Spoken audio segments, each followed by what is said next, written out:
और चलिए सीधी तस्वीर अब आपको दिखाएंगे बाड़मेर से। कैलाश चौधरी क्या कुछ कह रहे हैं मंच पर, जरा सुनिए। मैं आप सभी से कहना चाहता हूं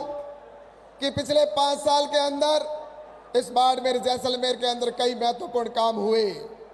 और उसके साथ ही मैं आप सबसे यह भी कहना चाहता हूं कि राजस्थान में सरकार नहीं होने की वजह से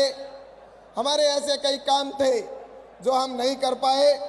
लेकिन अब मैं आप सबसे निश्चित रूप से कह सकता हूं कि आने वाले समय के अंदर राजस्थान को निश्चित रूप से ऑर्गेनिक जोन और राजस्थान के साथ ही बाड़मेर जैसलमेर को हम ऑर्गेनिक जोन घोषित करेंगे ताकि यहाँ के किसानों का उत्पादन दुनिया के अंदर जाए, ताकि नेचुरल फार्मिंग जो हमारी यहाँ सबसे ज़्यादा होती है ताकि हमारे किसानों को अधिक मिल सके। इसी के साथ हमारे यहाँ के युवाओं को रोजगार अधिक मिले, इसके लिए मैं जब पिछली बार विधायक था उस समय हमारी मुख्यमंत्री आदरणीय वसुंधरा राजे जब मुख्यमंत्री थे तो उस समय मैंने कहा था कि रिफाइनरी यहाँ पर स्थापित हो और यहाँ पर रिफाइनरी बाइतू विधानसभा के अंदर स्थापित हुई और उसके बाद मेरे युवाओं को हजारों युवाओं को रोजगार मिल रहा है। लेकिन आने वाले कल में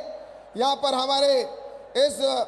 रिफाइनरी से होने वाले बाई प्रोडक्ट जो हमारे निकलेंगे उनसे यहाँ पर इंडस्ट्रीज और ज़्यादा कैसे विकसित हो, इसके लिए यहाँ पर एक इंडस्ट्रीज का हब बने ताकि यहाँ पर मेरे युवाओं को और अधिक रोजगार मिले। इसके ऊपर निश्चित रूप से मैं काम करूँगा ताकि मेरे युवाओं को यहाँ पर अधिक से अधिक रोजगार मिले। और इसी के साथ आने वाले समय के अंदर हमारे यहाँ पर जिस तरह से जो हमारा डीएनपी का क्षेत्र है उस क्षेत्र को भारत सरकार से जो महत्वपूर्ण जहाँ पर सार्वजनिक काम की स्वीकृति कराने का मैंने काम करवा दिया था, लेकिन उसके बावजूद राजस्थान की सरकार हमारी नहीं होने की वजह से कई सार्वजनिक कामों के अंदर अड़ंगा डाल रही थी। लेकिन अब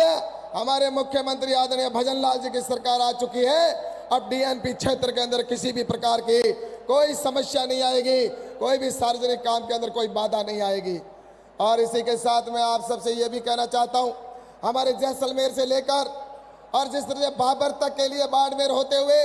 एक ट्रेन प्रारंभ होने की बहुत बड़ी डिमांड थी, लेकिन मैं आपको विश्वास के साथ में कहना चाहूँगा कि आने वाले समय में जैसलमेर से ये ट्रेन कैसे पहुँचे इसके ऊपर भी काम किया जाएगा। और इससे के साथ मैं आप सबसे ये भी कहूँ कि मेरे प्रवासी भाइयों को मैं जब पिछली बार गया था बॉम्बे तब मैंने एक वादा किया था कि मैं बॉम्बे के लिए एक ट्रेन प्रारंभ करेंगे और वो ट्रेन मैंने कहा जब मैं दोबारा आऊँगा तो ट्रेन शुरू करवा के आऊँगा और वो बॉम्बे की ट्रेन शुरू हो चुकी है और अब उसको नियमित 7 दिन कैसे ट्रेन बॉम्बे के लिए चले इसके ऊपर निश्चित रूप से काम किया जाएगा ताकि बॉम्बे के और अहमदाबाद के आने वाले हमारे प्रवासी भाइयों की सुविधा हो सके। और इसी के साथ में आपको यह भी बताना चाहता हूं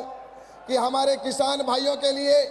सबसे महत्वपूर्ण होता है पानी, और पानी की बात अगर मैं करता हूं तो मैं आप सबको बताना चाहता हूं कि ये रेगिस्तान का क्षेत्र है। यहाँ पर मैं जब विधायक था बाईतू के अंदर, विधायक होने से पहले मैंने कहा था कि निश्चित रूप से बाईतू के क्षेत्र के अंदर पानी, मीठा पानी हर पंचायत में पहुंचाएंगे और वो पहुंचाने का काम किया था। और अब आने वाले समय में नर्मदा का पानी और इंदिरा गांधी का नहर का पानी हमारे मुख्यमंत्री जी ने आदरणीय भजनलाल जी ने कहा है कि वो भी जिस तरह से वहाँ पर कच्ची नहर का पानी, जो कच्ची नहर थी उसकी वजह से पानी नीचे रह रहा था और अब उसका पैसा राजस्थान की सरकार ने, भजनलाल जी ने स्वीकृत कर दिया है। अब पानी की ऊंचाई और ज़्यादा बढ़ेगी तो इसका पानी आगे आएगा सिंचाई के लिए भी और प्रत्येक घर के अंदर नल से मीठा पानी जल से पहुंचे, इसका निश्चित रूप से काम किया जाएगा। ये मैं आप सबको कहना चाहता हूं। आने वाले समय के अंदर